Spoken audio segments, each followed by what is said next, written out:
আজকে বেনজির, আজিজ, এরাই কি সব?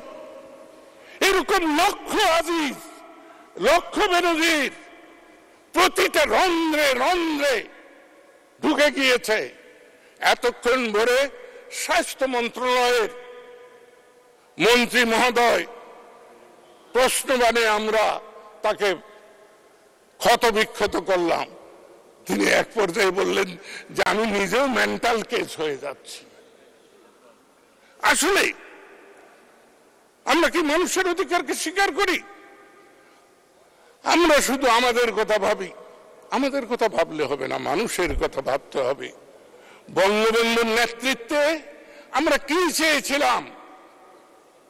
আমরা চেয়েছিলাম মানুষের অধিকার, আমরা চেয়েছিলাম মানুষের সম্মান। আজকে কি মানুষের অধিকার, মানুষের সম্মান আছে? আমলাতন্ত্র, সেনাবাহিনী, গোয়েন্দা বাহিনী, পুলিশ, তারাই কি শুধু দুর্নীতি পরায়ণ? আমরা এই সংসদে যারা এসেছি, কে কিভাবে এসেছি, আসুন না আমরা একটু আত্মসমালোচনা করি।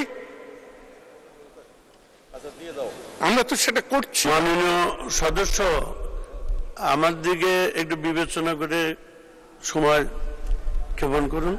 মাননীয় স্পিকার,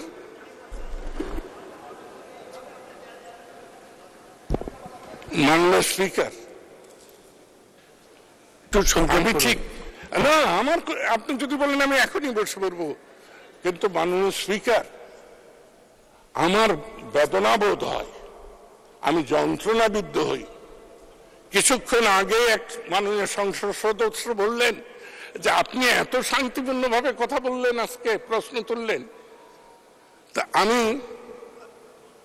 শান্তি, অশান্তি, শক্তি, শক্তির অপপ্রয়োগ, এই শব্দগুলো সম্পর্কে আমি খুব ভালো করেই পাঠ করে আসি।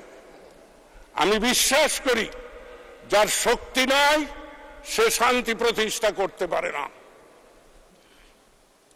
আমাদের আজকে শক্তি নাই এই সংসদের, কারণ আমরা জাতিকে বিভক্ত করে দিয়েছি, জাতিকে চেতনাহীন করে দিয়েছি, জাতিকে অন্ধকারে নিমজ্জিত করে দিয়েছি দুটি সামরিক শাসনের মাধ্যমে।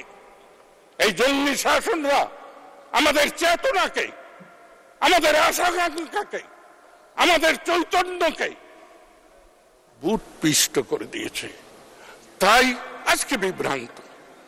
আজকে সংসদ নেতা শেখ হাসিনা একা পারবেন?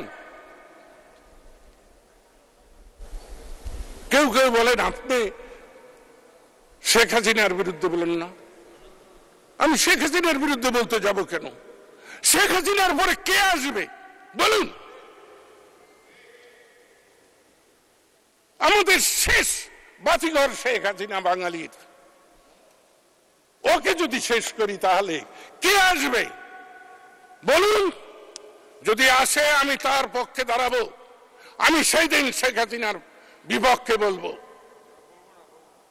কিন্তু আমরা তো আপনাদের সবাইকে দেখেছি, আপনারা কে কোথায় কি করেছেন। শেখ হাসিনা ইচ্ছে করলেই পারছেন না। আমার বাপাসে সদস্য, সংসদ সদস্য বসে মাননীয় স্পিকার শেষ করে দিচ্ছি, আপনার অশান্তি বাড়াবো না। যে আমরা তখন আমি আওয়ামী লীগের সদস্য, 2001 কে আমরা কারসাজির নির্বাচনে, ষড়যন্ত্রের নির্বাচনে, আন্তর্জাতিক চক্রান্তে পরাজিত হলাম। সেদিন আমার বাঁ পাশে যিনি বসা আছেন মাননীয় সংসদ সদস্য, তিনি একটি লেখায় বললেন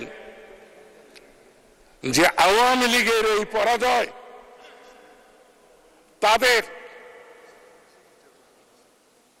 স্বৈরাচারী আচরণের পরাজয়।